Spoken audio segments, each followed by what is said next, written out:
Baramati agro प्रकरणी आता ईडीनं हे समन्स बजावलं, तर पुढच्या बुधवारी चौकशीला हजर राहण्याचं हे समन्स आहे। तर बारामती ॲग्रो प्रकरणी ईडीनं आता हे समन्स बजावलेलं आहे। तर रोहित पवार यांना आता ही ईडीची नोटीस आलेली आहे। या क्षणाची मोठी बातमी आपण बघतोय। पुढच्या बुधवारी त्यांना चौकशीला हजर राहण्यासाठी हे समन्स आता बजावण्यात आलेलं आहे। अधिकचे अपडेट आपण घेऊयात आमचे प्रतिनिधी आवेश तांदळे यांच्याकडून। आवेश, आपण बघतोय बारामती ॲग्रो प्रकरणी हे समन्स बजावण्यात आलेलं आहे, नेमकं हे संपूर्ण प्रकरण काय आहे, सविस्तर माहिती।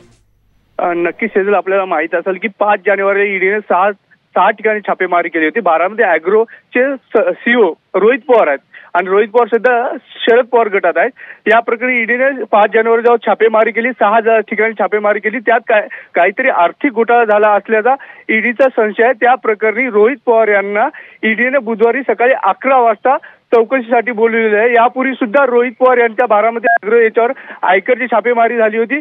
आता त्यानंतर ईडीने छापेमारी केली आणि ईडीने रोहित पवार यांना चौकशीसाठी बोलवले आहे। सेजल, निश्चितच धन्यवाद आवेश दिलेल्या सर्व अपडेटसाठी। तर आपण बघतोय पुढच्या बुधवारी आता रोहित पवार यांना हजर राहण्यासाठी हे समन्स बजावण्यात आलेलं आहे। रोहित पवार यांना ही ईडीची नोटीस आता आलेली आहे। बारामती ॲग्रो प्रकरणी ईडीने आता कारवाई सुरू केलेली आहे आणि त्या संदर्भातच हे समन्स बजावण्यात आलंय।